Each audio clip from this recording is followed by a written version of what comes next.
Hello and welcome to the annotation script tutorial. Marathon's overhead map is a useful tool for finding one's bearings, but new players or those exploring today's vast scenarios might need a little extra help. That's where the annotation script comes in. Let's say I've never seen this level before. I know I probably want to look at the terminal down the hallway, but I don't want to forget about this intriguing locked door. It'd be nice if I could add an annotation to remind myself to check it later. With this script enabled, I can do just that. My overhead map shows the option to press the 2 key, which is my assignment for hotkey 2, in order to add a new annotation to the map from a choice of 6 presets. If I press hotkey 2, I see the full list. I use a hotkey to select the preset I wish to place on the map, and there it is.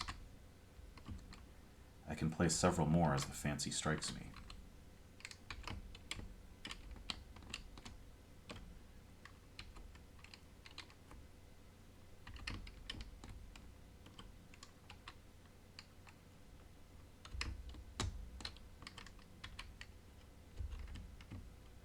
These presets are meant to convey points of interest or sequences to follow, but feel free to make up your own meaning for them.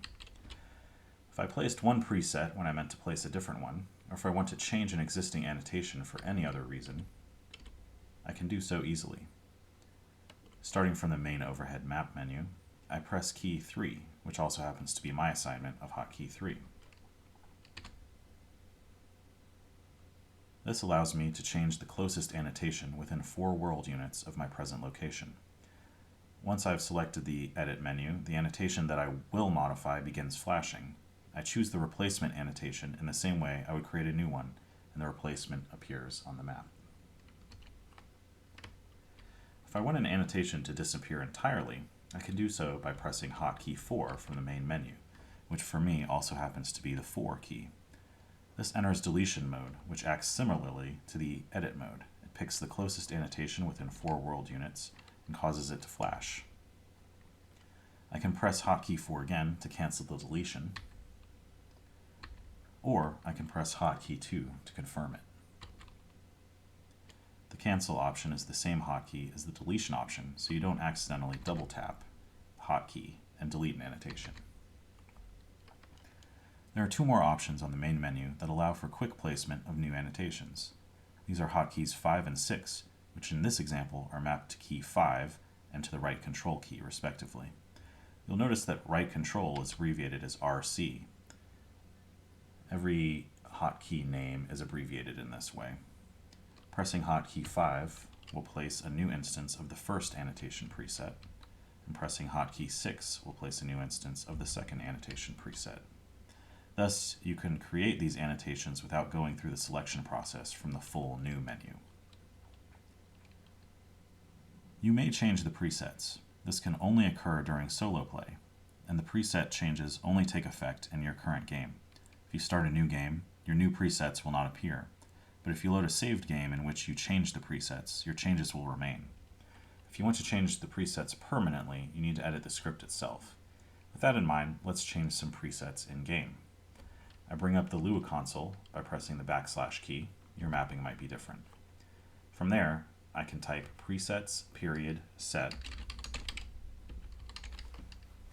followed by an open parenthesis, the preset number, which will be 1 through 6, comma, the quoted string value for the preset, and finally, the close parenthesis. When I hit enter, the new menu will reflect the changed preset. If I modify either the first or second preset, the quick annotation option will also show the change.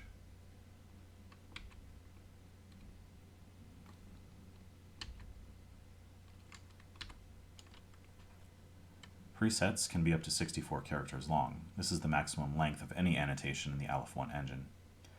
For display purposes, if you create a longer preset, the menu will only show the first 4 characters followed by an ellipsis.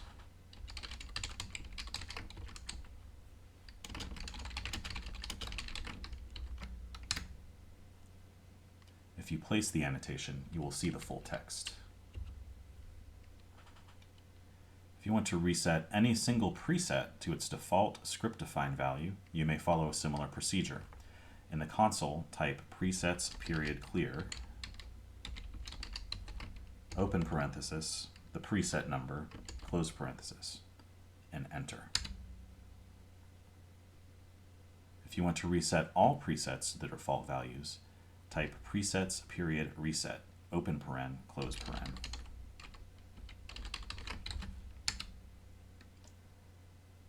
Annotations persist across saved games. I'm going to cheat save here for the sake of brevity.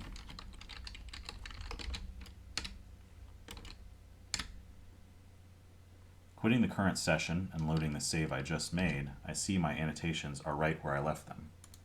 Sort of.